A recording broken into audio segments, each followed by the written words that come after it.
Look around you. What do you see?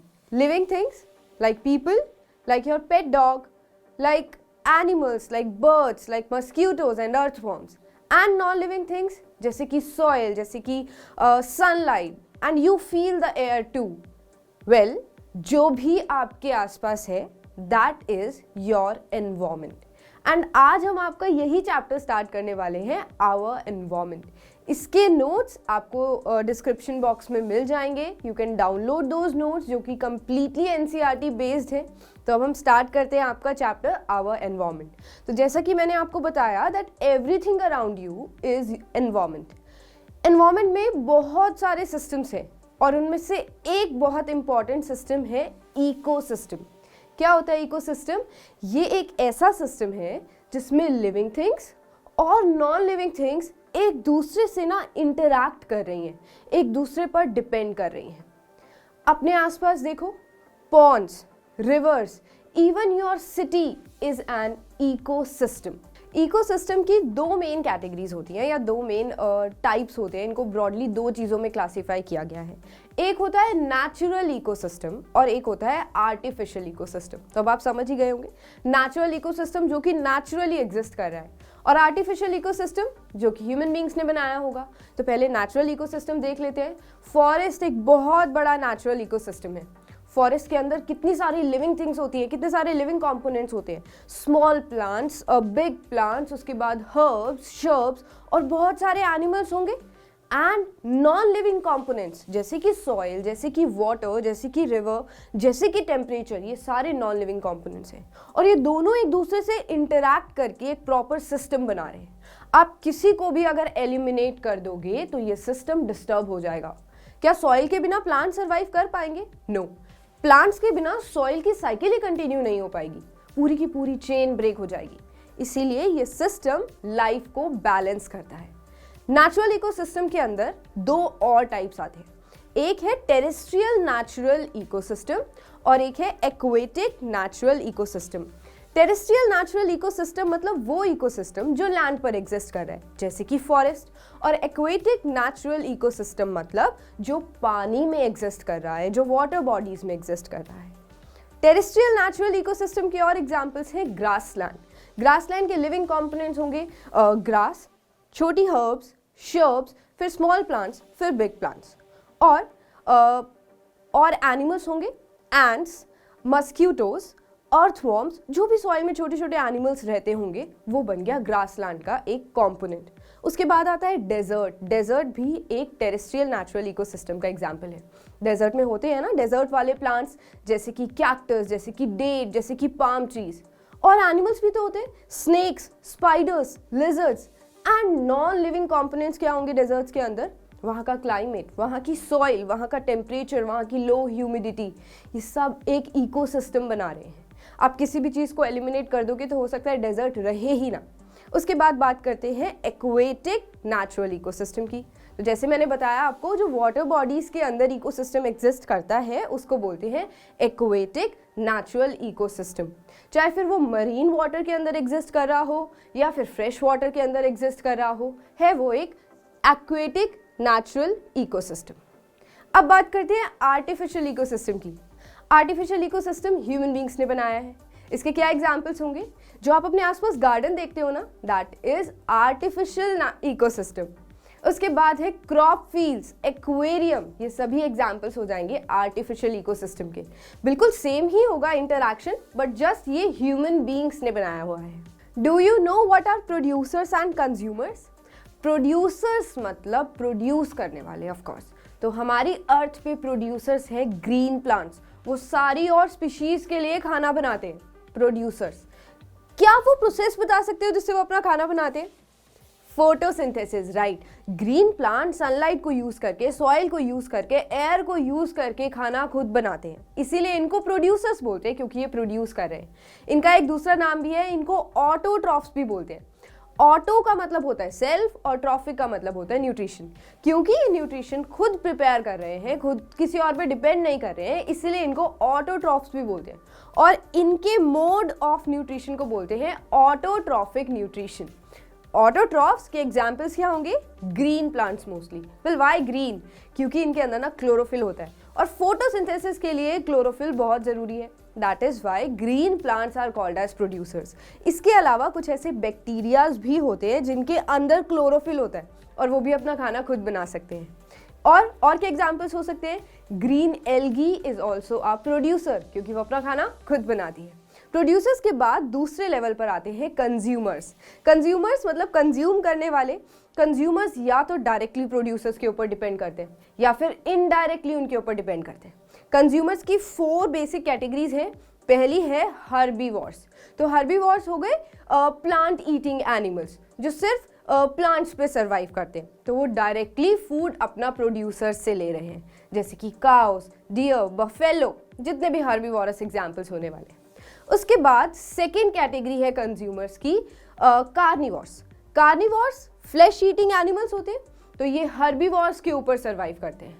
Carnivores में ऐसे भी कार्निवोर्स होते हैं ना जिनके ऊपर कोई और लेवल नहीं आता, जैसे कि लायन एंड टाइगर, कोई और एनिमल नहीं है जो इनके ऊपर फीड करे, ये बेसिकली किंग होते हैं। तो these are called as top carnivores, जिनके ऊपर और कोई फीड नहीं करता। देन कंज्यूमर की थर्ड कैटेगरी है पैरासाइट्स। पैरासाइट्स वो ऑर्गेनिजम्स होते हैं जो अपना खाना खुद तो बिल्कुल नहीं बनाते और दूसरों के इंटेस्टाइन में जाकर सर्वाइव करते हैं। दूसरे एनिमल की इंटेस्टाइन में जो हाफ डाइजेस्टेड या पार्शियली डाइजेस्टेड फूड आता है ना, वो इनका मेन फूड होता है।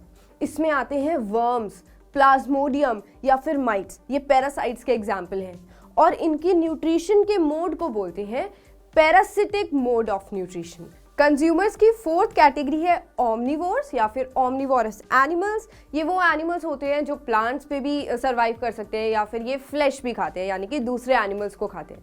फॉर एग्जाम्पल ह्यूमन बींग्स, आप ग्रीन वेजीज भी खाते हो and some of you are non vegetarian also, आप एग्स खाते हो, फिश खाते हो, मीट खाते हो। And there are other animals also जो फ्लैश भी खाते हैं, for example crow, for example bear. Well, 4 categories थी कंज्यूमर्स की जो मैं आपके लिए रिपीट कर रही हूँ। पहली है हर्बीवोर्स, सेकंड है कार्निवोर्स, थर्ड है पैरासाइट्स और फोर्थ है ओमनिवोर्स। तो ये सारे कंज्यूमर्स हैं अलग अलग लेवल के। प्रोड्यूसर्स पढ़ लिए, कंज्यूमर्स पढ़ लिए, अब आते हैं डीकम्पोजर्स। डीकम्पोजर्स इनको सैप्रोट्रॉफ्स भी बोलते हैं।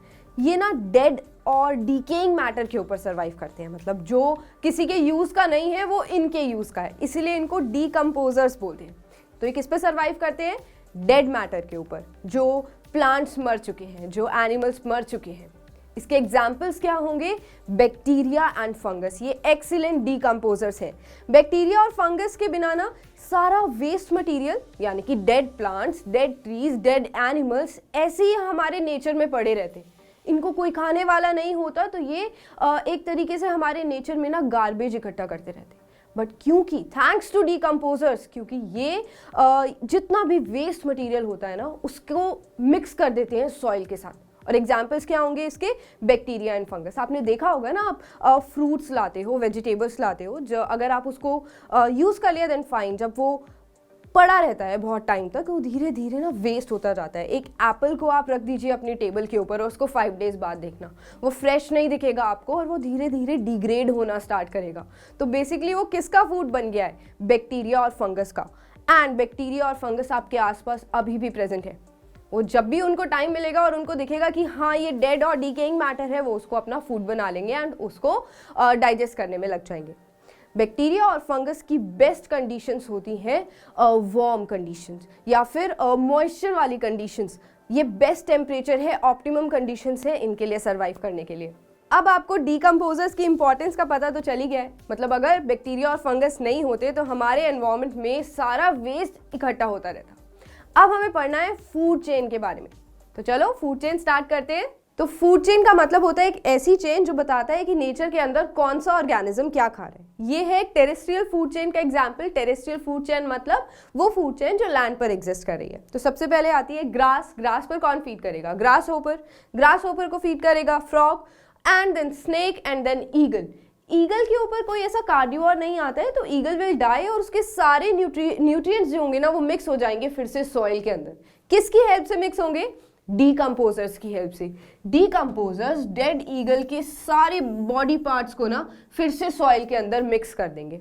अगर हम फिर से इस साइकिल को देखें, ग्रास ने या ग्रीन प्लांट्स ने अपने सारे न्यूट्रिएंट्स लिए थे सॉइल से। फॉर एग्जांपल नाइट्रोजन लिया होगा, फॉस्फोरस लिया होगा, पोटेशियम लिया होगा। तो फीड करने के बाद वो सारे न्यूट्रिएंट्स आ गए ग्रास के अंदर। ग्रास को किसने खाया? ग्रास हॉपर ने खाया। तो बहुत सिंपल सी बात है ना, वो सारे न्यूट्रिएंट्स अब किसके अंदर आ गए? ग्रास हॉपर के अंदर आ गए, मतलब वो ट्रांसफर हो रहा है। फिर ग्रास हॉपर से फ्रॉग के अंदर, क्योंकि फ्रॉग ने ग्रास हॉपर को खाया, तो इसके जितने भी न्यूट्रिएंट्स होंगे वो फिर से चले जाएंगे फ्रॉग के अंदर। सेम वे स्नेक के अंदर एंड सेम वे ईगल के अंदर, क्योंकि ईगल के ऊपर कोई और ऑर्गेनिज्म नहीं है, डीकम्पोजर्स ने डेड ईगल को मिक्स कर दिया सॉइल के साथ, तो सारे न्यूट्रिएंट्स फिर से आ जाएंगे सॉइल के अंदर। तो ये एक साइकिल है जो बैलेंस भी मेंटेन करती है। और ये हुआ किसकी हेल्प से? ये हुआ डीकम्पोजर्स की हेल्प से। तो एग्जाम्पल सोचे आपने डीकम्पोजर्स के, मैंने अभी आपको बताया भी था, बैक्टीरिया एंड फंगस, राइट। तो बहुत सारे बैक्टीरियाज और फंगस आएंगे, वो डेड ईगल को दैट इज देयर फूड, उनका डिनर है, उनका लंच है, तो उस पर फीड करेंगे और सारे न्यूट्रिएंट्स फिर से आ जाएंगे सॉइल के अंदर एंड साइकिल फिर से कंटिन्यू होगी और आगे आगे बढ़ती जाएगी। यही होता है एक फूड चेन के अंदर। बट फूड चेन ना एक सिंगल सीरीज वाली चेन होती है। फॉर एग्जाम्पल ये एक सिंगल एग्जाम्पल है। यहाँ पर आप यहाँ पर ग्रास हॉपर की जगह कोई और इंसेक्ट भी लिख सकते थे, आप यहाँ फ्रॉग की जगह कोई और ऑर्गेनिज्म भी लिख सकते थे जो ग्रास हॉपर पर फीड करेगा। तो बहुत सारी फूड चेन्स एग्जिस्ट कर सकती हैं। एक और चीज़, जो फूड चेन होती है ना, वो अडेप्टिबिलिटी को नहीं बढ़ाती या कंपटीशन नहीं बढ़ाती। फॉर एग्जाम्पल इस पर्टिकुलर फूड चेन की बात करो, अगर यहाँ पर हम फ्रॉग को एलिमिनेट कर दें, तो फ्रॉग को एलिमिनेट कर देंगे तो ग्रास हॉपर को खाने वाला कोई भी नहीं। नेचर में बहुत सारे ऑर्गेनिज्म मिलेंगे, बट सिर्फ इस फूड चेन में अगर हमने फ्रॉग को एलिमिनेट कर दिया तो ग्रास हॉपर पर कोई फीड करने वाला है ही नहीं, और स्नेक का फूड गायब हो गया। तो फूड चेन कंपटीशन नहीं बनाती है। हो सकता था अगर फ्रॉग के साथ कोई और ऑर्गेनिज्म ग्रास हॉपर को खा रहा होता तो वो फ्रॉग के जाने से कोई फर्क नहीं पड़ता, दूसरा ऑर्गेनिज्म उस ग्रास हॉपर पर फीड कर लेता और हमारी फूड चेन कंटिन्यूड रहती। बट फूड चेन के अंदर ऐसा नहीं होता है। कोई भी ऑर्गेनिज्म आप किसी भी लेवल से गायब कर दोगे ना, तो सिस्टम भी डिस्टर्ब हो जाएगा और ना वो कंपटीशन नहीं बनाता है, वो अडेप्टेशन नहीं करता है। इसके अलावा और क्या पढ़ना है आपको फूड चेन से? हर एक फूड चेन के अंदर 3 से 4 ट्रॉफिक लेवल होते हैं। ये वो लेवल्स हैं जो हमें बताएंगे कि सबसे पहले कौन आएगा, फिर दूसरे लेवल पर कौन आएगा, फिर थर्ड लेवल पर कौन आएगा और फिर फोर्थ लेवल पर कौन आएगा। तो स्टार्ट होगा लेवल प्रोड्यूसर से, फिर होंगे कंज्यूमर्स। तो कंज्यूमर्स की कैटेगरीज भी आपको पता है, herbivores, then carnivores, and carnivores में भी there are normal carnivores, then there are top carnivores, right. तो 3 से 4 ट्रॉफिक लेवल ही एग्जिस्ट करते हैं और उसके बाद हमारी फूड चेन खत्म हो जाती है। कौन कौन से ऑर्गेनिजम्स आते हैं एक चेन के अंदर? सबसे पहले आ गए प्रोड्यूसर्स, ये हमारा फर्स्ट ट्रॉफिक लेवल होता है, सबसे ज्यादा वैरायटी हमें देखने को मिलती है, सबसे ज्यादा अमाउंट होता है इसका। उसके बाद आते हैं प्राइमरी कंज्यूमर्स, प्राइमरी मतलब फर्स्ट, कंज्यूमर्स मतलब कंज्यूम करने वाले। तो प्राइमरी कंज्यूमर्स में और कौन से ऑर्गेनिजम्स आ सकते हैं? सारे हर्बीवोर्स ऑर्गेनिजम्स आ सकते हैं, क्योंकि वो डायरेक्टली फीड कर रहे हैं ग्रास के ऊपर, प्लांट्स के ऊपर, फ्रूट्स के ऊपर। उसके बाद देखो प्राइमरी कंज्यूमर्स के बाद आते हैं सेकेंडरी कंज्यूमर्स, मतलब सेकेंड नंबर वाले कंज्यूमर्स। कार्निवोर्स आ सकते हैं ना यहाँ पर, जैसे कि स्नेक हो गया, फॉक्स हो गया, ये फ्रॉग हो गया, और भी बहुत सारे एनिमल्स आ सकते हैं फॉर श्योर। इसके बाद आते हैं tertiary consumers. Tertiary consumers secondary के बाद आ गए, मतलब थर्ड लेवल वाले कंज्यूमर्स आ गए। ये सबसे टॉप पर होते हैं, इनको टॉप कार्निवोर्स भी बोलते हैं। For example lion, tiger, vulture, eagle, etcetera etcetera. तो ये 4 ही लेवल्स एग्जिस्ट करते हैं, इससे ज्यादा लेवल्स एग्जिस्ट ही नहीं कर सकते। ऐसा क्यों होता है? इससे ज्यादा क्यों नहीं एग्जिस्ट कर सकते? रीजन बीइंग एनर्जी का फ्लो हो रहा है इस चेन में, फर्स्ट चेन से दूसरे के पास, फिर थर्ड के पास, फिर फोर्थ के पास। अभी हम फ्लो ऑफ एनर्जी डिटेल में पढ़ेंगे, बट अगर क्वेश्चन आता है that what is the reason कि 3 से 4 ट्रॉफिक लेवल ही है, it is because of energy, it is because of flow of energy की 3 से 4 ट्रॉफिक लेवल है। एक और एग्जांपल लेते हैं हम फूड चेन का, ये है aquatic food chain. Aquatic food chain मतलब वो फूड चेन जो पानी में होती है। तो ये स्टार्ट होती है phytoplankton, zooplankton, then crabs, then small fish, then big fish and then shark fish. तो ये क्या है बेसिकली? फाइटो का मतलब होता है प्लांट्स और प्लैंक्टन्स का मतलब होता है माइक्रोस्कोप वाले ऑर्गेनिजम्स। तो फाइटो मतलब प्लांट्स की कैटेगरी वाले और प्लैंक्टन्स मतलब माइक्रोस्कोपिक। तो माइक्रोस्कोप से दिखने वाले प्लांट से साइकिल स्टार्ट होती है, क्योंकि ये अपना खाना खुद बनाते हैं, ठीक है। उसके बाद आ गए जू प्लैंक्टन्स। जू मतलब एनिमल्स, प्लैंक्टन्स मतलब माइक्रोस्कोपिक। तो जू प्लैंक्टन्स का मतलब वो एनिमल्स जो माइक्रोस्कोप की हेल्प से दिखते हैं, बेसिकली जू प्लैंक्टन्स, ठीक है। तो सबसे पहले साइकिल किससे स्टार्ट हुई? माइक्रोस्कोपिक एनिमल से, प्लांट्स वाले, जिनको फाइटोप्लैंक्टन्स बोलते हैं। फिर आए जू प्लैंक्टन्स, मतलब माइक्रोस्कोप से दिखने वाले एनिमल्स। इन पर फीड किया क्रैब्स ने या बहुत छोटी फिशेस ने। उसके बाद क्रैब्स पर फीड किया स्मॉल फिश ने, स्मॉल फिश पर फीड किया बिग फिश ने, एंड बिग फिश को खा गई शार्क। तो ये हो गई ना फूड चेन। इसमें भी 3 से 4 ट्रॉफिक लेवल ही है। लेवल्स मत काउंट करना। आप लेवल्स कैसे देखेंगे? सबसे पहले होगा प्रोड्यूसर्स, फिर होगा कंज्यूमर्स, फिर होगा डीकंपोजर्स, राइट। तो प्रोड्यूसर्स सबसे नीचे वाली कैटेगरी हो गई, कंज्यूमर्स में हर्बीवोर्स हो गए, नॉर्मल कार्निवोर्स हो गए, फिर टॉप कार्निवोर्स हो गए, और फिर उसके बाद आपकी साइकिल खत्म हो जाती है, आपकी चेन खत्म हो जाती है। And the reason being flow of energy. तो क्या कहता है फ्लो ऑफ एनर्जी? अब हम वो देखेंगे। फ्लो ऑफ एनर्जी का मतलब होता है कि एनर्जी का पहले यूज किया गया। हमारी अर्थ के ऊपर जो अल्टीमेट सोर्स है एनर्जी का वो है सन। हम खुद सन से कुछ भी एनर्जी नहीं बना सकते, उसकी एनर्जी का यूज नहीं कर सकते। कौन कर सकते हैं सन की एनर्जी का use? Green plants. Green plants करते ही यही है, प्रोड्यूसर्स बेसिकली। वो अर्थ पे जो सनलाइट आती है उसको यूज करते हैं और अपना खाना बनाते हैं by the process of photosynthesis. अब वो एनर्जी जो इतनी सारी स्टोर हो गई है प्रोड्यूसर्स के लेवल पर, यानी कि ग्रीन प्लांट्स के लेवल पर, वो अब ट्रांसफर होगी सेकेंडरी ट्रॉफिक लेवल पर, यानी कि फर्स्ट वाले जो कंज्यूमर्स आ रहे थे उनके पास। फिर वो कंज्यूमर से जाएगी दूसरे वाले कंज्यूमर के पास, फिर वो जाएगी तीसरे वाले कंज्यूमर के पास। बट जब वो एनर्जी ट्रांसफर होती जा रही है ना एक लेवल से दूसरे लेवल पर, तो बिल्कुल सेम अमाउंट ट्रांसफर नहीं होता है। 10% लॉ फॉलो होता है। ये 10% लॉ का मतलब है कि जितनी एनर्जी टोटल थी प्लांट्स के पास, नेक्स्ट लेवल पे उसकी सिर्फ और सिर्फ 10% एनर्जी पास ऑन होती है। बाकी 90% एनर्जी हीट की फॉर्म में या किसी और फॉर्म में डायरेक्टली बॉडी से अर्थ के ऊपर आ जाती है, एयर में चली जाती है। जो फीडिंग से एनर्जी पास ऑन हो रही है वो सिर्फ और सिर्फ 10% होती है, और इसी को बोलते हैं 10% लॉ, कि हर एक ट्रॉफिक लेवल पर जितनी एनर्जी पास ऑन हो रही है वो है 10%। तो मैंने आपको बताया था ना कि 3 से 4 ट्रॉफिक लेवल होते हैं, क्योंकि एनर्जी का रीजन होता है, एनर्जी लिमिटेड है। तो हर ट्रॉफिक लेवल पर तो 10% ही 10% एनर्जी जा रही है, तो लास्ट तक उतनी एनर्जी बचती ही नहीं कि हम ट्रॉफिक लेवल्स बढ़ा सके। तो इसीलिए नेचर में लिमिटेड ट्रॉफिक लेवल्स है, 3 से 4 ट्रॉफिक लेवल, और फिर से वो एनर्जी किसी ना किसी तरीके से सॉइल में तो वापस आई जाती है। तो साइकिल मेंटेन्ड है, पूरा एक बैलेंस बना हुआ है। 3 से 4 ट्रॉफिक लेवल होते हैं because of limited flow of energy. अब एक बार इसको देखो, only 1% of energy is captured by green plants. देखो, इफ दिस इज सन और यहां पर है आपके ग्रीन प्लांट्स, ग्रीन प्लांट्स को खाने वाले हैं insects for example, and insects पर फीड करेंगे let's say frog, then frog पर फीड करेगा स्नेक। अभी इसको यहीं तक छोड़ देते हैं, ठीक है। अब देखो, जो सन से एनर्जी आ रही थी, 1% सन की एनर्जी यूज होती है प्लांट्स के through, only 1% of energy. Plants जितने भी अर्थ पे प्लांट्स है ना, एक एवरेज है ऑफ कोर्स ये, तो जो ग्रीन प्लांट्स है वो सन की एनर्जी कितनी यूज करते हैं? 1%। और जो मैंने आपको 10% लॉ बताया है ना, वो यहां से स्टार्ट होता है। प्लांट से इंसेक्ट्स के अंदर जाएगी 10% एनर्जी, इंसेक्ट से फ्रॉग के अंदर जाएगी 10% एनर्जी, और फ्रॉग से स्नेक पर जाएगी उसकी 10% एनर्जी। इसको सॉल्व भी करेंगे, but 1% of sun's energy will be used first. फिर जितनी भी बच जाएगी उसका 10% जाएगा इंसेक्ट्स के पास, फिर अब इसमें जितनी बच के आई उसके बाद उसका 10% जाएगा फ्रॉग के पास, और फिर वो जाएगा स्नेक के पास।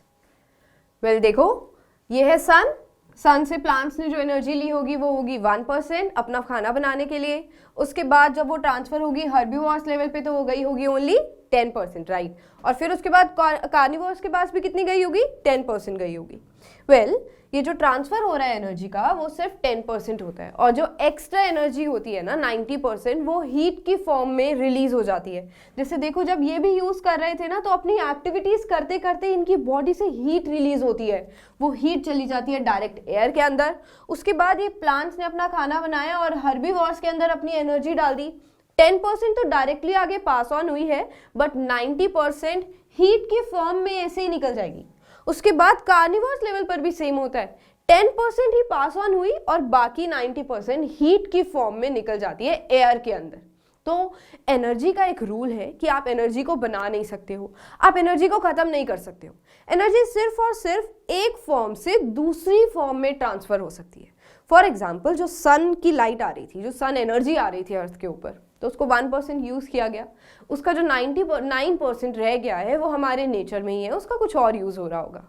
वो 1% अब आगे गई है, 10% तो हमारी चली गई न्यूट्रिशन की फॉर्म में नेक्स्ट वाले लेवल पर, 90% चेंज हो गई हीट की फॉर्म में और वो आ गई एयर के अंदर।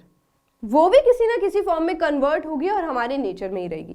तो कहने का मतलब क्या है कि एनर्जी को कभी बनाया नहीं जा सकता, एनर्जी को खत्म नहीं किया जा सकता, सिर्फ और सिर्फ ना एक फॉर्म से दूसरी फॉर्म में चेंज कर देते हैं। जैसे लाइट एनर्जी है, हीट एनर्जी है, केमिकल एनर्जी है, फूड की फॉर्म है, मैकेनिकल एनर्जी है, ये सारी एनर्जीज के टाइप्स हैं, एक फॉर्म से दूसरी फॉर्म में बस इसको चेंज किया जा सकता है।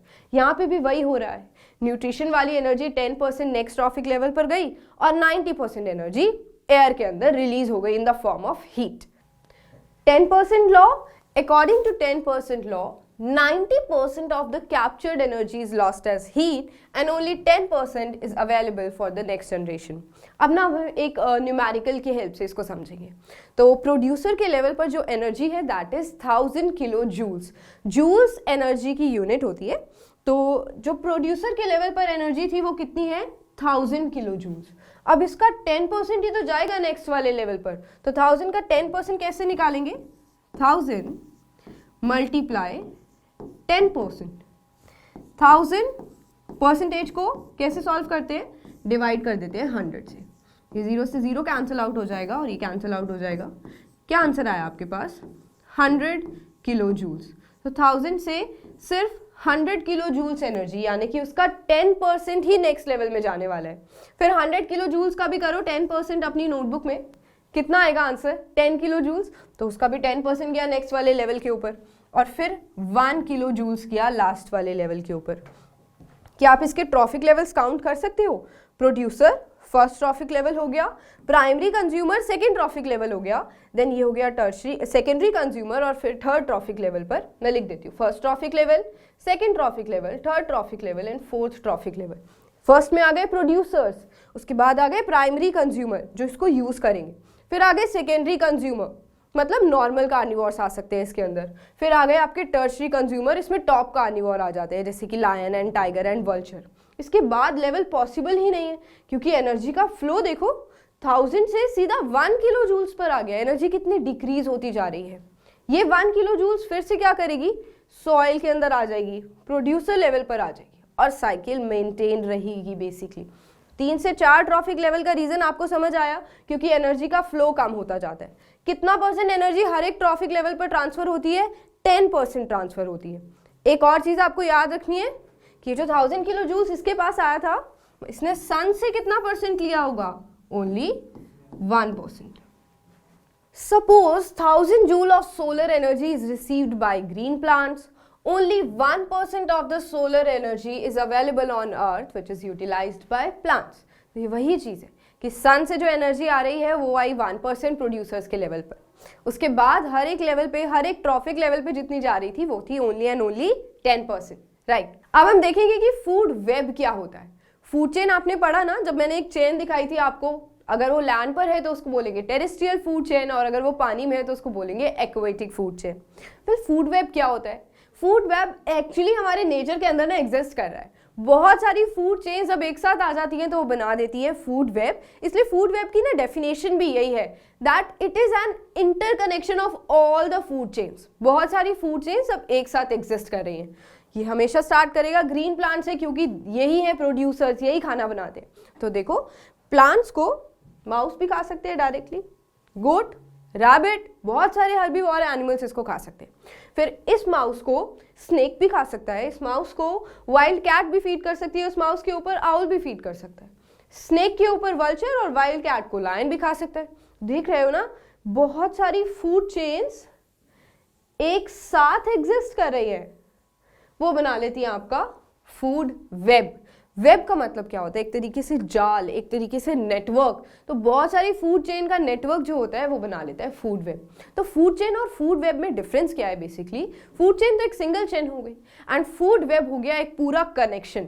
ऑल्सो फूड वेब के अंदर मैंने आपको बताया था ना, फूड चेन के अंदर अगर कोई भी ऑर्गेनिज्म आप हटा देंगे तो दूसरा कोई ऑर्गेनिज्म फीड करने वाला तो था ही नहीं, तो कंपटीशन नहीं होगा। Whereas फूड वेब के अंदर अगर आप किसी भी एक ऑर्गेनिज्म को गायब कर दोगे, it won't make a difference. अगर रैबिट नहीं होगा तो माउस तो प्लांट्स को खा ही रहा है ना, गोट भी तो है प्लांट्स पर फीड करने के लिए। क्या वाइल्ड कैट को फूड नहीं मिलेगा अगर रैबिट गायब हो जाएगा? वाइल्ड कैट माउस खा लेगी, वाइल्ड कैट गोट को भी खा सकती है। तो यही फूड वेब का फायदा है बेसिकली, ये कंपटीशन बढ़ा रहा है, इससे अडेप्टेशन भी आता है सारे ऑर्गेनिजम्स के अंदर। तो यही बेसिक डिफरेंसेस है फूड चेन के अंदर और फूड वेब के अंदर, कि फूड वेब कंपटीशन बढ़ाता है, अडेप्टेबिलिटी बढ़ाता है, और फूड चेन के अंदर कोई भी ऐसा काम नहीं हो रहा है। अगर एक ऑर्गेनिज्म आपने गायब कर दिया तो कंपटीशन करने के लिए कोई दूसरा ऑर्गेनिज्म नहीं है उसके अंदर। अब हमें पढ़ना है एनवायरमेंटल प्रॉब्लम्स, मतलब हमारे एनवायरमेंट के अंदर कौन कौन सी प्रॉब्लम्स हैं। इस चैप्टर का नाम था आवर एनवायरमेंट, और अभी तक हम क्या क्या पढ़ चुके हैं? हमने पढ़ा इकोसिस्टम क्या होता है, इकोसिस्टम के अंदर कंपोनेंट्स कौन कौन से आते हैं, वो कैसे एक दूसरे पर डिपेंड करते हैं, प्रोड्यूसर्स क्या होता है, कंज्यूमर्स क्या होता है, डीकम्पोजर्स क्या होता है। हमने ये भी देखा कि कौन कौन से ट्रॉफिक लेवल्स हैं, फूड चेन और फूड वेब में क्या डिफरेंसेस है, एनर्जी का फ्लो कैसे होता है, 10% लॉ क्या है, सन से कितनी % एनर्जी आती है, दिस एंड दैट। ये सारे टॉपिक्स आपने अपनी प्रीवियस क्लासेस में पढ़े हुए होंगे। मतलब this chapter is very easy to do. आप इस चैप्टर में ना 100% स्कोर कर सकते हो। सिर्फ आपको एनसीईआरटी रीड करनी है और हमारी ये वाली प्रेजेंटेशन देखनी है, उसके बाद आपका पूरा चैप्टर क्लियर हो जाएगा। इनफैक्ट आपको नोट्स भी डिस्क्रिप्शन बॉक्स में मिल जाएंगे, तो आप वो नोट्स रीड करोगे, आपका ये चैप्टर 100 नहीं 200% क्लियर हो जाएगा। अब हमें क्या पढ़ना है? जैसे कि चैप्टर का नाम है आवर एनवायरमेंट, तो हमारे एनवायरमेंट के अंदर बहुत सारी प्रॉब्लम्स भी तो एग्जिस्ट कर रही हैं। एनवायरमेंटल प्रॉब्लम्स जैसे कि पॉल्यूशन, जैसे कि ग्रीन हाउस इफेक्ट, और आपने ओजोन लेयर के बारे में भी सुना होगा। तो अब हमें डिटेल में पढ़ना है कि क्या क्या प्रॉब्लम्स एग्जिस्ट कर रही हैं और उसको ठीक करने के क्या क्या तरीके। तो सबसे पहला pollution. You know what is pollution, कितने टाइप्स बचपन से पढ़ते आ रहे हो। पॉल्यूशन है हमारे पास, इनफैक्ट अभी भी अगर हम दिल्ली की बात करें तो दिल्ली का पॉल्यूशन जो था इतना हाई हो गया था कि स्कूल्स ही बंद कर दिए थे बेसिकली। तो पॉल्यूशन, एयर पॉल्यूशन बहुत एक मेजर प्रॉब्लम है, वाटर पॉल्यूशन एक मेजर प्रॉब्लम है। तो पॉल्यूशन क्या होता है बेसिकली? जब एनवायरनमेंट के अंदर टॉक्सिक गैसेज आ जाए, टॉक्सिक एलिमेंट्स आ जाए, जो सिर्फ ह्यूमन बींग्स को नहीं सारी लिविंग स्पीशीज को खराब कर रहा है। एयर पॉल्यूशन के अंदर हार्मफुल गैसेज आती हैं। हार्मफुल गैसेज एयर को टॉक्सिक बना देती हैं और उससे फिर रेस्पिरेटरी प्रॉब्लम्स क्रिएट होती हैं और बहुत सारी प्रॉब्लम्स क्रिएट होती हैं, आस्थमा जैसी या ब्रोंकाइटिस जैसी प्रॉब्लम्स आ जाती हैं। वाटर पॉल्यूशन कैसे होता है? ये जो इंडस्ट्रीज हैं, बड़ी बड़ी फैक्ट्रीज हैं, ये अपने जो फैक्ट्रीज में सारे केमिकल्स होते हैं ना, जो वेस्ट प्रोडक्ट के केमिकल्स होते हैं, वो डायरेक्टली जाकर ना वाटर बॉडी के अंदर डंप कर देती है। तो वो सारा केमिकल वाटर के अंदर गया, वाटर को हम भी तो यूज कर रहे हैं, और वाटर के अंदर तो पूरी एक लाइफ एग्जिस्ट कर रही है। उसमें सारे प्लांट्स होंगे, छोटे लेवल पे फाइटोप्लैंक्टन, जू प्लैंक्टन जो आपने पढ़ा, स्मॉल फिशेस, बिग फिशेस। तो सारा पॉल्यूटेड वाटर बेसिकली उनको भी इफेक्ट कर रहा है, उनकी लाइफ को भी इफेक्ट कर रहा है। हमें तो कर ही रहा है क्योंकि हम भी उस वाटर को कहीं ना डायरेक्टली या इनडायरेक्टली यूज कर ही रहे हैं। तो this was pollution. I am sure आप पॉल्यूशन के ऊपर एक बहुत बड़ा पैराग्राफ भी लिख सकते हो। पॉल्यूशन एक बहुत बड़ा एनवायरमेंटल प्रॉब्लम है। नेक्स्ट एनवायरमेंटल प्रॉब्लम है ग्रीन हाउस इफेक्ट। क्या होता है इसके अंदर? जो बहुत कोल्ड एरियाज होते हैं वहां पर क्या करते हैं, प्लांट्स को कंजर्व करने के लिए ना एक ग्लास का बॉक्स बना देते हैं। उससे क्या होगा, जो भी हीट एनर्जी आएगी वो उसके अंदर ट्रैप्ड रह जाएगी। क्योंकि एरिया कोल्ड है तो वो ग्रीन प्लांट्स, उनको हीट चाहिए। बेसिकली हम हीट वाले प्लांट्स को कंजर्व करने की कोशिश कर रहे हैं, तो हमने उनकी आउटर कवरिंग किससे कर दी है? ग्लास से कर दिया। उनको एक ग्लास से बने हुए रूम के अंदर, एक हॉल के अंदर डाल दिया। वो हीट एनर्जी अब वापस तो जा नहीं रही है एयर के अंदर, वो उसी रूम के अंदर ट्रैप्ड है, तो प्लांट्स कंजर्व रहते हैं और बहुत अच्छे से ग्रो करते हैं। इस इफेक्ट का नाम है ग्रीन हाउस इफेक्ट। अब हमारे नेचर में ना वो नेचुरली बन गया है, प्रॉब्लम्स की वजह से, पॉल्यूशन की वजह से। क्या हो रहा है बेसिकली, सन से हीट एनर्जी तो आती है, बट नेचुरली देखा जाए तो वो हीट एनर्जी आएगी और वापस रिफ्लेक्ट होकर अपना काम करके अर्थ से चली जाएगी, है ना। बट जैसे ग्लास का एग्जाम्पल मैंने आपको दिया, हमारे नेचर के अंदर, हमारी अर्थ के ऊपर भी ना एक इस तरीके का ट्रैप बन गया है, एक ग्लास का बॉक्स बन गया है जो आने वाली हीट को वापस नहीं जाने दे रहा है। जो हीट है वो ट्रैप हो गई है हमारी अर्थ के ऊपर। तो वो जो ग्लास बना है वो किससे बना है, वो बना है ग्रीन हाउस गैसेस से। कार्बन डाइऑक्साइड एक ग्रीन हाउस गैस है। ये क्या करती है, गैदर हो गई है, बहुत ज्यादा अमाउंट हो गया है, इसका ऑक्सीजन का अमाउंट कम हो गया है, तो जो एनर्जी आ रही है अर्थ के ऊपर, हीट एनर्जी जो आ रही है वो वापस नहीं जा पा रही है। हीट हमारे सिस्टम के अंदर ट्रैप हो चुकी है बिकॉज ऑफ दीज गैसेस। एक है कार्बन डाइऑक्साइड और दूसरी गैस है मीथेन गैस। ये दोनों ग्रीन हाउस गैस है जो इफेक्ट कॉज करती है, हीट को हमारे अर्थ के ऊपर ट्रैप कर लेती है और वापस नहीं जाने देती। अब हीट अगर हमारी अर्थ के ऊपर ट्रैप्ड हो गई तो क्या होगा, गर्मी बढ़ेगी, और उसी को क्या बोलते हैं, ग्लोबल वार्मिंग। तो एक बार देखो, ग्रीन हाउस इफेक्ट की वजह से ये गैसेस जो है वो हीट को वापस रिफ्लेक्ट होने से प्रिवेंट करती है। क्वेश्चन आ सकता है कि ऐसी कौन सी गैसेस हैं जो ग्लोबल वार्मिंग कॉज करती है, या फिर ग्रीन हाउस गैसेस कौन सी हैं। तो दो नाम आप याद रखेंगे, कार्बन डाइऑक्साइड और दूसरी है methane gas. Next environmental problem है ओजोन लेयर डिप्लीशन। तो पहले हम देखेंगे कि ओजोन लेयर क्या होता है। तो हमारी अर्थ के ऊपर ना एक ब्लैंकेट जैसी कवरिंग है जिसको बोलते हैं एटमॉस्फेयर। वो एटमॉस्फेयर हमारी स्पेस में होने वाले बहुत सारे एक्सप्लोजन से और बहुत सारी चीज़ें हमारी अर्थ पर आने की कोशिश करती हैं, उनसे बचा के रखता है। उनको पहले ही एयर में ही डिस्ट्रॉय कर देता है ताकि वो अर्थ तक ना आए। तो एटमॉस्फेयर के बिना तो हमारी लाइफ पॉसिबल ही नहीं है। बहुत सारी लेयर्स आपने एटमॉस्फेयर की पढ़ी होंगी, आई एम श्योर एसएसटी में आपने पढ़ी होंगी। उसी में एक लेयर आती है ओजोनोस्फेयर, जिसके अंदर आपको मिलती है एक और स्पेशल प्रोटेक्टिव लेयर जिसको बोलते हैं ओजोन। ओजोन जो सनलाइट से रेडिएशंस आ रही हैं उसमें एक छोटा सा पार्ट होता है यूवी लाइट का, अल्ट्रा वायलेट रेडिएशंस। ये रेडिएशंस बहुत हार्मफुल है। तो ये जब अर्थ पर आती है, ओजोन लेयर इस लेयर को, यूवी रेडिएशंस को वापस भेज देती है कि तुम अर्थ पे मत जाओ। क्या होगा अगर वो अर्थ पे आ जाएंगी तो बहुत सारी प्रॉब्लम्स हो सकती हैं। UV radiations are very harmful, cancer causing है, हमें स्किन कैंसर हो सकता है, स्किन प्रॉब्लम्स हो सकती है। अगर आईज पर आएंगी तो हमारी आईज डैमेज हो सकती है। तो बहुत इंपॉर्टेंट है कि यूवी रेडिएशंस हमारी अर्थ पर ना आए। तो नेचुरली ये हो रहा है, ओजोन लेयर हमें प्रोटेक्ट करके रखता है यूवी रेडिएशन से। But the environmental problem is कि ये ओजोन लेयर डिप्लीट हो रही है, मतलब इसका अमाउंट कम हो रहा है। ओजोन लेयर डिप्लीशन बोलते हैं इसको। तो आप एक बार देख लो, ozone layer protects the earth from harmful UV rays, ultraviolet rays. It is present in the stratosphere layer of atmosphere which is 15 to 30 kilometre from the earth surface. तो ये आपको कहाँ मिलेगी, एटमॉस्फेयर की बहुत सारी जो लेयर्स होती है उसमें से जो स्ट्रेटोस्फेयर लेयर है जो अर्थ से 15 to 30 किलोमीटर दूर मिलती है, वहां पर आपको ओजोन लेयर मिलती है। मतलब ओजोन लेयर हमारे लेवल पर नहीं है, वो बहुत ऊपर जाकर बन रही है। अब ओजोन लेयर ना फॉर्म होती रहती है। कैसे बनती है ओजोन लेयर, या कैसे बनी हुई है ओजोन लेयर? ओजोन ऑक्सीजन से ही आया है। क्या होता है, ये जो O2 मॉलिक्यूल है ये यूवी लाइट की हेल्प से, हम स्ट्रेटोस्फेयर लेयर की बात कर रहे हैं, ये उसी लेवल पर रिएक्शंस हो रही है सारी। तो ये जो O2 है वो यूवी लाइट की वजह से ना दो अलग अलग ऑक्सीजन में ब्रेक हो जाता है। आई नो ये केमिकली स्टेबल नहीं है, बट यूवी लाइट इस ऑक्सीजन को ना ऐसे ब्रेक कर देती है दो अलग अलग ऑक्सीजन में, तो बन जाता है नेसेंट ऑक्सीजन। ये जो अलग अलग ऑक्सीजन है इसको बोलते हैं नेसेंट ऑक्सीजन एटम। तो दो नेसेंट ऑक्सीजन एटम हमारे पास बन गए। Now this oxygen atom, these oxygen atoms will float freely, बिल्कुल आराम से ऐसे घूमते रहेंगे। और जो दूसरा मेन ऑक्सीजन मॉलिक्यूल एक और होगा वो इसके साथ जाकर बॉन्डिंग कर लेगा, इसके साथ जाकर एक नया फॉर्मूला बना देगा जिसको बोलेंगे O3। ये O3 ही है ozone. This is the formula of ozone, O3। तो कैसे बना ये? पहले तो हमारा जो ऑक्सीजन मॉलिक्यूल था वो दो में स्प्लिट हो गया। कौन सी लाइट की हेल्प से? यूवी रेडिएशंस की हेल्प से। फिर क्या हुआ, ये O2 के अंदर ऑक्सीजन आएगा और वो बना लेगा O3। O3 ओजोन का फॉर्मूला होता है। तो यही हो रहा है स्ट्रेटोस्फेयर के ऊपर। अगर क्वेश्चन आता है explain the formation of ozone layer, तो सिर्फ ये 2 रिएक्शंस आपको लिखनी है और लेबल कर कर आना है, और आपको स्ट्रेटोस्फेयर के बारे में मेंशन करना होगा कि स्ट्रेटोस्फेयर के अंदर ये रिएक्शंस हो रही हैं। फिर से देख लो, O2 यूवी रेडिएशंस की हेल्प से ब्रेक हो गया 2 अलग अलग ऑक्सीजन के अंदर, फिर एक नए O2 ने सिंगल ऑक्सीजन के साथ कंबाइन करके फॉर्मूला बना लिया O3, and O3 is ozone layer basically. अब हमें पढ़ना है कि ये ओजोन लेयर डिप्लीशन का कॉज क्या है, आखिर क्या हो रहा है ऐसा कि ओजोन लेयर कम होती जा रही है। Of course the cause are human activities, but human activities में क्या, क्लोरोफ्लोरोकार्बन्स।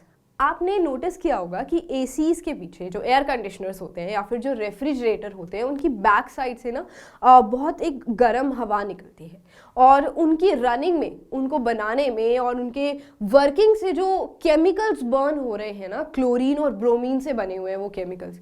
अब ये केमिकल्स हार्मफुल है हमारी एनवायरनमेंट के अंदर। ये केमिकल्स क्या कर रहे हैं, ये ओजोन लेयर को डिप्लीट कर रहे हैं। तो क्लोरोफ्लोरोकार्बन एक बहुत इंपॉर्टेंट और मेजर कॉज है ओजोन लेयर डिप्लीट करने के लिए। क्या होता है, all ozone depleting chemicals contain chlorine and bromine, CFCs बोलते हैं इनको शॉर्ट फॉर्म में। These are highly volatile and non-combustible, so they are very quickly evaporated and can start depleting ozone layer. ये सारे वो एग्जाम्पल्स हैं, fire extinguisher, refrigerator, air conditioners, और ये हैं एरोजोल्स। इनके यूज से क्लोरीन और ब्रोमीन केमिकल्स होते हैं जो डायरेक्टली एयर के अंदर जाते हैं और ओजोन लेयर को कम कर रहे हैं।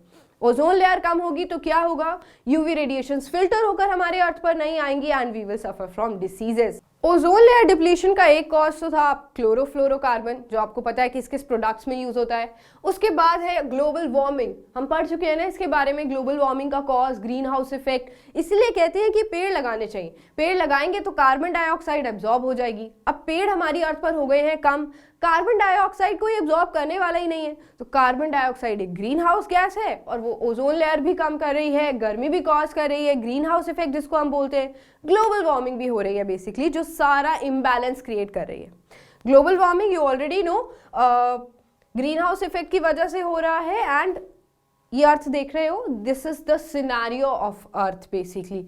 फॉरेस्ट फायर, आपने कितने एग्जाम्पल सुने होंगे प्रीवियस ईयर में फॉरेस्ट फायर के। जो स्मोक निकलता है ना व्हीकल्स के पीछे से, जो पेट्रोल की बर्निंग से, डीजल की बर्निंग से जो सारा स्मोक रिलीज होता है, उसकी वजह से भी ग्लोबल वार्मिंग है, क्योंकि इसके अंदर केमिकल्स होते हैं, हार्मफुल केमिकल्स, वो डायरेक्टली पॉल्यूशन क्रिएट करते हैं। Smoke from industries and all, mines and all, factories में से जो स्मोक निकल रहा होता है, जो भी वेस्ट होता है, वो भी अलग अलग तरीके के पॉल्यूशन कॉज कर ही रहा है। क्लोरोफ्लोरोकार्बन के बाद, ग्लोबल वार्मिंग के बाद एक और कॉज है जो ओजोन लेयर डिप्लीशन के लिए रिस्पॉन्सिबल है, वो है नाइट्रोजनस कंपाउंड्स। वेल, एक तो हमारे नेचर के अंदर ना नेचुरल साइकिल एग्जिस्ट कर रही है नाइट्रोजन की। इसमें क्या होता है, हम भी हमारी एक्टिविटीज की वजह से थोड़ा सा इम्बैलेंस क्रिएट हो गया है। नाइट्रोजन कंपाउंड्स, नाइट्रोजनस कंपाउंड जैसे कि NO, जैसे कि N2O, जैसे कि NO2, ये एमिटेड होंगे जब ह्यूमन एक्टिविटीज से, तब वो रिस्पॉन्सिबल है for depletion of ozone layer. हमारी कौन कौन से ह्यूमन एक्टिविटीज क्या क्या होने वाली हैं, हम फर्टिलाइजर्स का यूज़ करते हैं सॉइल के अंदर। फर्टिलाइजर्स वो केमिकल्स होते हैं, मान लीजिए हमें एक क्रॉप को ग्रो कराना है, नाइट्रोजन ना बहुत इंपॉर्टेंट और फेवरेट फूड होता है प्लांट्स के लिए। अब हम चाहेंगे कि नाइट्रोजन की कमी ना हो सॉइल के अंदर, तो हम मैन्योर तो डालेंगे ही डालेंगे, विच इज़ नेचुरल। हम फर्टिलाइजर्स भी डालते हैं। फर्टिलाइजर्स केमिकल न्यूट्रिशन होता है बेसिकली। तो अगर मुझे कोई फील्ड ग्रो करनी है और मैं उसमें क्या कर सकती हूँ, नाइट्रोजन केमिकल वाला उसके अंदर डाल सकती हूँ, तो हो गई ना एक ह्यूमन एक्टिविटी। अब हम एक्स्ट्रा नाइट्रोजन सॉइल के अंदर डाल रहे हैं। और भी बहुत सारे तरीके होते हैं, केमिकल्स यूज होते हैं, NO और NO2 गैसेस निकल रही होती हैं इंडस्ट्रीज की वजह से। तो नाइट्रोजन कंपाउंड कहीं ना कहीं रिस्पॉन्सिबल है ओजोन लेयर को डिप्लीट करने के लिए। तो ये जो सारी ह्यूमन एक्टिविटीज है, उसकी वजह से नाइट्रोजन कंपाउंड का इम्बैलेंस हो गया है, ज्यादा हो गया है नेचर के अंदर, and that is causing depletion of ozone layer. Now we have to study effects of ozone layer depletion. क्या हो जाएगा अगर ओजोन लेयर नहीं होगी तो? Well I told you already कि ओजोन लेयर का काम है यूवी रेडिएशंस को फिल्टर करना। अब ये यूवी लाइट डायरेक्टली अगर अर्थ पर आ रही है तो उससे हो सकता है स्किन कैंसर या फिर ल्यूकीमिया, या फिर अगर आईज पर जाएगा ना तो ब्लाइंड भी हो सकते हैं, या फिर कैटरेक्ट डिसीज हो सकता है। कैटरेक्ट एक ऐसा डिसीज है कि एक मिल्की लेयर डिपॉजिट हो जाती है हमारी आईज के ऊपर, जो ओल्ड एज वाले लोगों के अंदर देखने को मिलती है। बट अगर यूवी रेडिएशन अर्थ पर डायरेक्टली आने लग गई तो कैटरेक्ट भी हो सकता है, बहुत कॉमन डिसीज हो जाएगा ये सबके अंदर। ब्लाइंडनेस भी यूवी रेडिएशन से हो सकती है। कैंसर कॉजिंग है ये, स्किन प्रॉब्लम्स हो जाएंगी, स्किन कैंसर स्टार्ट हो जाएगा सबके अंदर। उसके अलावा exposure to UV radiations can also cause breast cancer, can cause leukemia is also cancer. ये WBCs व्हाइट ब्लड सेल्स के अंदर से रिलेटेड डिसीज है। उसके बाद है ब्रेस्ट कैंसर भी हो सकता है यूवी रेडिएशंस की वजह से। Leukaemia I told you also एक ब्लड कैंसर की फॉर्म है। नेक्स्ट क्या है, it can also result in the suppression of immune response.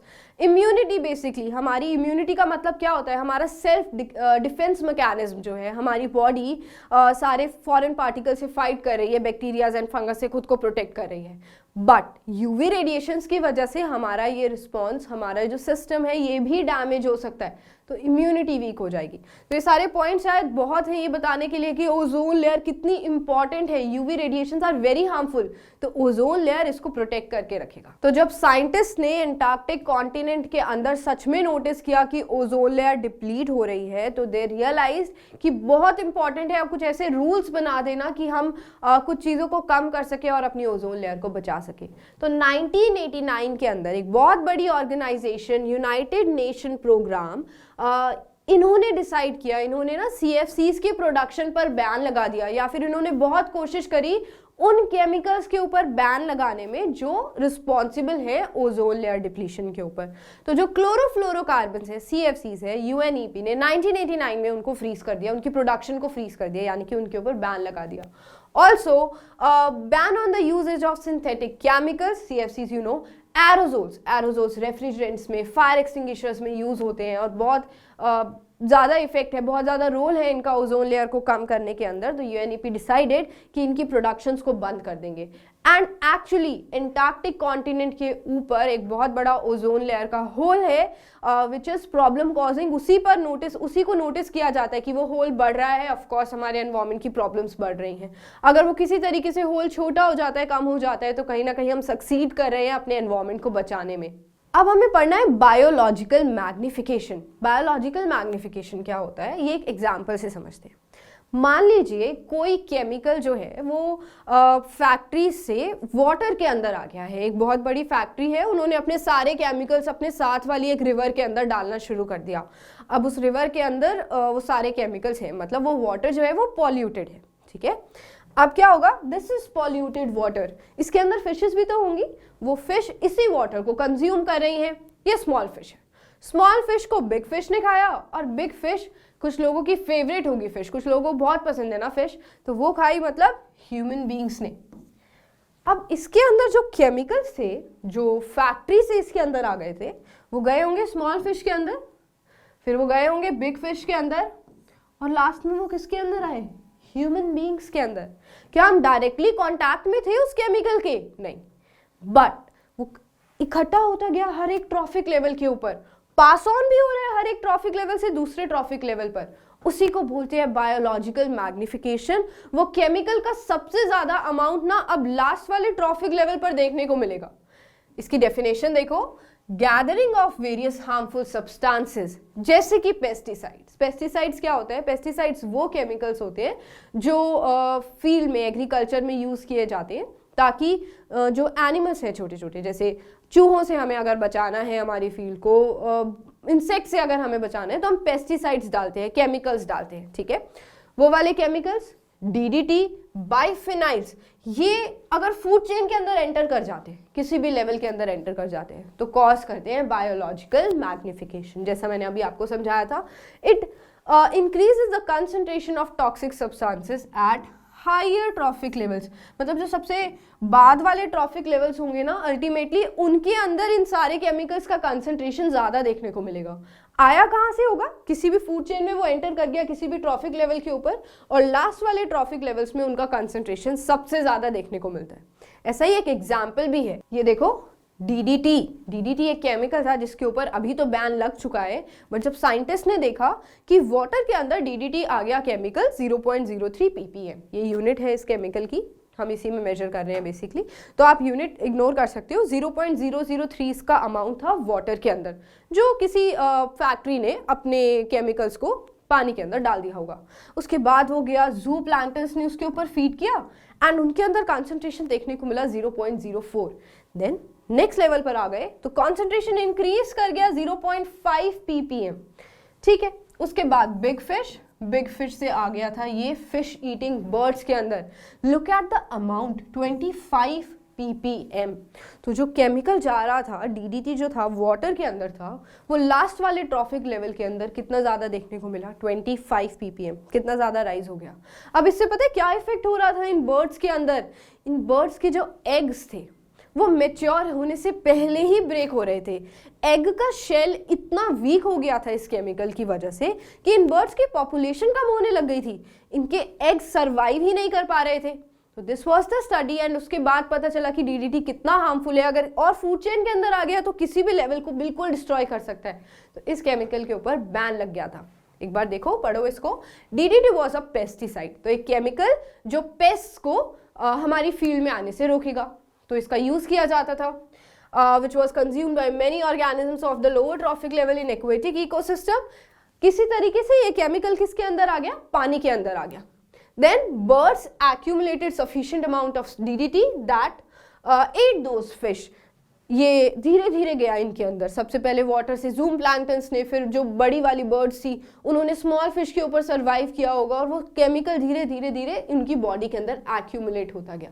तो आप समझ रहे हो ना कि फूड चेन के अंदर कोई भी केमिकल आ जाता है तो लास्ट ट्रॉफिक लेवल बेचारे बहुत सफर करते हैं, उनके अंदर ज़्यादा एक्यूमुलेट हो जाता है। इसी को बोलते हैं बायोलॉजिकल मैग्निफिकेशन।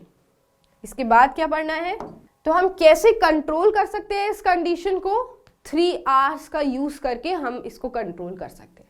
पहला R है रिड्यूस। रिड्यूस का मतलब क्या होगा, प्रोडक्शन, जो आप कंज्यूम कर रहे हो चीज़ों को उसी को कम कर दो। ये जो हार्मफुल जितने भी सब्सटेंसेस है अगर हम इसको कम यूज करेंगे तो अपने आप ही नेचर में फर्क पड़ेगा। तो फर्स्ट R का मतलब होगा रिड्यूस। देन आता है रीयूज। अगर यूज कर भी रहे हैं तो कोशिश करो कि बार बार उस चीज़ को यूज करें। फॉर एग्जाम्पल मैं एक प्लास्टिक बैग का एग्जाम्पल आपको देती हूँ 3 R's को समझाने के लिए। पहली बात तो आपको प्लास्टिक को अवॉइड करना चाहिए। अगर आप मार्केट जा रहे हो तो आपको अपने घर से बैग्स लेके जाने चाहिए जिसमें आप सामान लेकर आएंगे, ठीक है। देन आपने मतलब अपना जो यूज़ है, जो कंजम्पशन है इन प्लास्टिक्स का, वो कम हो जाएगा नेचर के अंदर, क्योंकि सारे लोग अपने प्लास्टिक बैग्स को मार्केट से प्लास्टिक बैग्स नहीं ले रहे हैं, अपने घर से क्लोथिंग बैग लेकर जाते हैं और उसी में सामान लेकर आते हैं। तो जो कंजम्पशन है वो कम हो गया, मतलब रिड्यूस हो गया। फिर दूसरा है रीयूज। अगर मान लीजिए आपने एक प्लास्टिक बैग ले भी लिया है, आपके घर में एक प्लास्टिक बैग है, तो आप जब तक उसको यूज कर सकते हो आप उसको यूज करो, उसी को बोलते हैं रीयूज, बार बार यूज करो उसका। देन लास्ट में आता है रिसाइकिल। प्लास्टिक्स को रिसाइकिल किया जा सकता है। आपने देखा होगा आपके घर में वेस्ट जो इकट्ठा होता होगा वो हम रिसाइकिल कर सकते हैं। तो आप यूज कर भी रहे हो तो उसको फिर रिसाइकलिंग के लिए भेज दो, तो हो गया ना फायदा। पहले आपने कंजम्पशन को कम कराया, फिर आपने बार बार उसको यूज किया जब तक आप उसको यूज कर सकते हो, और फिर आपने रिसाइकलिंग के लिए भेज दिया, तो आपने एनवायरनमेंट को सेव कर लिया। तो ये एक तरीका है जिससे हम बायोलॉजिकल मैग्निफिकेशन को कम कर सकते हैं और भी सारा पूरा एनवायरनमेंट को हम बचा सकते हैं। नेक्स्ट हमें पढ़ना है मोड्स ऑफ वेस्ट डिस्पोजल। क्या क्या तरीके हैं जिससे हम हमारे वेस्ट जो इकट्ठा हो रहा है हमारे नेचर के अंदर उसको डिस्पोज कर सकते हैं, उसको हम किसी तरीके से क्लीन कर सकते हैं एनवायरनमेंट के अंदर। तो अगर वो बायोडिग्रेडेबल वेस्ट है, मतलब इजीली सॉइल के अंदर मिक्स हो जाता है, तो उसके लिए तो हमारे डीकम्पोजर्स ऑलरेडी हैं। डीकम्पोजर्स को house keepers of the environment भी बोला जाता है, क्लीनर्स ऑफ द एनवायरनमेंट भी बोला जाता है, क्योंकि एनवायरनमेंट को क्लीन कर देते हैं। बट क्योंकि पॉपुलेशन इतनी ज़्यादा है तो बहुत लार्ज अमाउंट में वेस्ट क्रिएटेड होता है और उसको डीकम्पोज करना आना चाहिए। क्या क्या तरीके हैं, पहला तो है रिसाइकलिंग, वेस्ट को रिसाइकिल करने की कोशिश करो, जो भी रिसाइकिल हो सकता है। दूसरा है प्रिपरेशन ऑफ कंपोस्ट। थर्ड है इंसिनरेशन। फोर्थ है लैंडफिल एंड लास्ट है सीवेज ट्रीटमेंट। तो इसको एक बार डिटेल में पढ़ेंगे हम। सबसे पहले हमें पढ़ना है रिसाइकलिंग। रिसाइकलिंग में क्या होता है, रिसाइकिल मतलब बार बार फिर से यूज़ करना। मतलब हमने अगर हमारे घर में बहुत सारा प्लास्टिक आ गया है तो हम उस प्लास्टिक को जब तक यूज़ करेंगे फिर हम उसको मेल्ट करके उसको दूसरी शेप या फॉर्म दे सकते हैं, या फिर हम किसी और चीज़ में उसको यूज़ कर सकते हैं, तो हो गया वो रिसाइकिल। ठीक है, देखो It is the process of collecting waste materials and turning them into new products. Examples: newspapers and paper towels, recovered plastic in carpenting and park benches. तो एक ऐसा प्रोसेस है जिसमें हम सारे वेस्ट सब्सटेंसेस को फैक्ट्रीज में बेच सकते हैं, जैसे कि इस पिक्चर के अंदर हो रहा है। ये सारा वेस्ट आ रहा है, इसमें से ना जो बिग वेस्ट है, प्लास्टिक की बड़ी बड़ी शीट्स हैं, उनको अलग कर रहे हैं क्योंकि उसको रिसाइकलिंग के लिए भेजा जाएगा। और जो डिग्रेडेबल वेस्ट है उसको सेपरेट कर देंगे क्योंकि वो आराम से सॉइल के अंदर मिक्स हो जाता है। इसीलिए हमारे अलग अलग कलर के डस्टबिन्स होते हैं। ग्रीन कलर का जो डस्टबिन होगा वो किस लिए होगा? वो होगा बायोडिग्रेडेबल वेस्ट के लिए, कि जो भी चीज़ें डिग्रेड हो सकती है, सॉइल में इजीली मिक्स हो जाएंगी, वो आपको डालनी चाहिए ग्रीन वाले डस्टबिन के अंदर। जैसे कि आपका किचन वेस्ट हो गया, जो भी वेजिटेबल्स पील होती हैं या फिर जो फ्रूट्स पील होती हैं, ऐसा गार्बेज जो होता है वो ग्रीन डस्टबिन में डालना चाहिए। उसके बाद ब्लू डस्टबिन के अंदर आप प्लास्टिक का वेस्ट डाल सकते हो। That becomes easy for these people, ताकि वो उस वेस्ट को सेपरेट कर सके और भेज सके आगे रिसाइकलिंग के लिए। रिसाइकलिंग के बाद नेक्स्ट तरीका है कंपोस्ट, प्रिपरेशन ऑफ कंपोस्ट। ये बेसिकली बायोडिग्रेडेबल वेस्ट के साथ हम कर सकते हैं। आपका जो किचन का वेस्ट है वो आप सॉइल के अंदर खुद डाल सकते हो और वहाँ पे फार्मिंग कर सकते हो। सॉइल आपकी बहुत ज़्यादा न्यूट्रिशियस हो जाएगी। कैसे करेंगे? आपको एक पिट बनानी है, यानी कि एक होल बनाना है सॉइल के अंदर, और जितना भी बायोडिग्रेडेबल वेस्ट है ना आपके किचन से, वो आप उसके अंदर डाल सकते हो। आप सॉइल को उससे फिर से कवर कर दो, क्योंकि सॉइल के अंदर बहुत सारे बैक्टीरिया और फंगस है, वो उसको बहुत अच्छे से डिकम्पोज कर देंगे जल्दी से, और सारा न्यूट्रिशन फिर से किसके अंदर डाल देंगे? सॉइल के अंदर डाल देंगे। तो ये एक तरीका है जिससे हम बायोडिग्रेडेबल वेस्ट को डिस्पोज कर सकते हैं। क्या है क्या तरीका है वो? प्रिपरेशन ऑफ कंपोस्ट, एक कंपोस्ट पिट बनाना। नेक्स्ट मेथड है इंसिनरेशन। इंसिनरेशन में क्या होता है? The burning of a substance at high temperature and more than 1000 degree Celsius to form ash is called incineration. It is used to destroy household waste, chemical waste and biological waste. तो मतलब सारे तरीके के waste को ये dispose करने में help करता है। क्या करते हैं इंसिनरेशन? बहुत बड़ी बड़ी मशीन्स होती हैं। आप बहुत सारा वेस्ट जो कलेक्ट हो गया एक सिटी का उसके अंदर डाल देते हैं और उसको 1000 डिग्री सेल्सियस पर बर्न करते हैं। इससे एयर पॉल्यूशन तो क्रिएट होता है, बट जो हमारा गार्बेज का इतना सारा अमाउंट था वो कम हो जाता है। टेम्परेचर याद रखो 1000 डिग्री सेल्सियस अप्रॉक्स, इतना ज़्यादा टेम्परेचर करके उस वेस्ट को बर्न किया जाता है और फिर वो वेस्ट हो जाता है एशेज में चेंज, मतलब क्वांटिटी बहुत ज़्यादा कम हो जाती है। तो इंसिनरेशन किया जाता है जब लार्ज लेवल पर वेस्ट हमें डिस्पोज करना होता है। उसके बाद है नेक्स्ट लैंडफिल। लैंडफिल भी एक ऐसा तरीका है जिसमें हम जो सिविलियंस हैं वो वेस्ट से दूर रह सकते हैं। ऐसे बहुत सारी आइसोलेटेड जगह होती है जहाँ पे सिटी का वेस्ट कलेक्ट कर देते हैं और वहाँ पे जाकर डंप कर देते हैं। वो लैंड क्योंकि यूज़ नहीं हो रहा, वहाँ कोई फैक्ट्रीज नहीं है और हमारे घरों से दूर होती है ये जगह, वहाँ पे जाकर डिस्पोज कर दिया जाता है। फिर आते हैं वहाँ पे लोग, जो भी मेटल वेस्ट है उसको अलग करते हैं, जो भी रिसाइकलिंग वाला वेस्ट है उसको अलग किया जा सकता है, और सॉइल के अंदर तो डिकम्पोजिशन अपने आप हो ही रहा होगा। तो landfill is also a good way कि वो हमारी जगह से तो दूर है और वहाँ पे जाकर पूरा सिटी का लार्ज एरिया का जो वेस्ट है वो जाकर डंप कर देते हैं वहाँ पर, जैसे आपको पिक्चर में दिख रहा है। नेक्स्ट है सीवेज ट्रीटमेंट। सीवेज क्या होता है? तो जो हमारे घरों से पाइप्स जा रहे हैं, वेस्ट वाले पाइप जा रहे हैं, जो बाथरूम से जा रहा होगा, जो किचन से जा रहा होगा, तो उसमें जितना भी वेस्ट सब्सटेंस है वो एक जगह जाकर इकट्ठा हो जाता है और वो बन जाता है सीवेज। हम सीवेज ट्रीटमेंट की बात कर रहे हैं, मतलब सीवेज के अंदर अगर हम कुछ सब्सटेंसेस हैं जिनको हम सेव कर सकते हैं, जिनको हम रिसाइकिल कर सकते हैं, वो करने की कोशिश करते हैं। तो ये एक सीवेज ट्रीटमेंट का प्लांट है। क्या होता है? द डर्टी ड्रेन वाटर, मतलब हमारे घरों से जो पानी निकल रहा है, फैक्ट्री से भी जो पानी निकल रहा है, जो वेस्ट वाटर है, जिसमें यूरिन होगा, फीसेस होंगे क्योंकि ये वॉशरूम वाला वेस्ट होगा, which is carried from our homes by sewers, underground pipes, इसको बोलते हैं सीवेज। ठीक है? इससे क्या होगा? The treatment of sewage produces clean water which is discharge into the river. अगर ये जो डर्टी वाटर है वो डायरेक्टली अगर हम रिवर के अंदर डाल देंगे तो होगा वाटर पॉल्यूशन। सीवेज ट्रीटमेंट उसको सेव कर देता है। सीवेज ट्रीटमेंट के अंदर हम उस वाटर को क्लीन करते हैं। बेसिकली हम पहले निकाल देंगे उसके अंदर बड़ा वाला वेस्ट, जो बिग वेस्ट मटेरियल्स हैं, जैसे कि बड़ी बड़ी प्लास्टिक बॉटल्स होंगी, बड़े बड़े प्लास्टिक के बैग्स होंगे, जो भी हमें लगता है कि बड़े साइज़ के पार्टिकल्स हैं, बड़े साइज़ की थिंग्स हैं उसके अंदर, हम उसको एलिमिनेट कर सकते हैं। उसके बाद आती है माइक्रोस्कोपिक चीज़ें। हम उसके अंदर बहुत सारे बैक्टीरियाज होंगे ना, जर्म्स होंगे उसके अंदर, उसको क्लीन करने के लिए कुछ केमिकल्स डाल देंगे। उन केमिकल्स से वो बैक्टीरियाज मर जाते हैं। क्लोरीन डाल सकते हैं। Chlorine is basically a bleaching agent and also it cleans the water. ये पानी को ना यूज करने के लिए हेल्प करता है, वो यूजेबल बनाता है पानी को। तो क्लोरीन डाला जाता है उस पानी के अंदर बहुत सारा। अब वो वाटर जैसे हमारे घरों से निकला था, बहुत डर्टी वाटर वो था, वो क्लीन हो चुका है। अब उस पानी को हम रिवर के अंदर या वाटर बॉडीज के अंदर डाल सकते हैं, इतना ज़्यादा वाटर पॉल्यूशन नहीं होगा। तो कितनी हेल्प हो गई इस ट्रीटमेंट मेथड से कि हमने डर्टी वाटर, जितना गंदा पानी था, उसको क्लीन कर दिया और फिर रिवर्स के अंदर डाला। तो हम वाटर पॉल्यूशन को भी बचा रहे हैं, हम एक्वेटिक लाइफ को भी सेव कर रहे हैं। Now we have completed the topic कि how to manage the waste. तो गार्बेज की डेफिनेशन एक बार देख लेते हैं। Waste from households is called garbage. This garbage includes left over food, fruits, vegetable peels, fallen leaves from your garden or plotted plants, waste newspaper, unwanted plastic objects जैसे कि plastic bottles, polythenes, toys and so many your furniture वाली things भी होती हैं, और जो भी home decor वाली चीज़ें होती हैं, glass के articles होते हैं, glass bottles हो गई, या फिर broken window plates होती हैं, metal articles होते हैं जैसे कि aluminium foils, rusted iron grills etc and etc। ये सारा जो waste होगा ना, इसको क्या बोलते हैं? Garbage बोलते हैं। But as I told you, दो टाइप के वेस्ट होते हैं। एक होता है बायोडिग्रेडेबल वेस्ट और दूसरा होता है non biodegradable waste. Biodegradable waste ये नेचर में अपने आप डिकम्पोज हो जाएगा।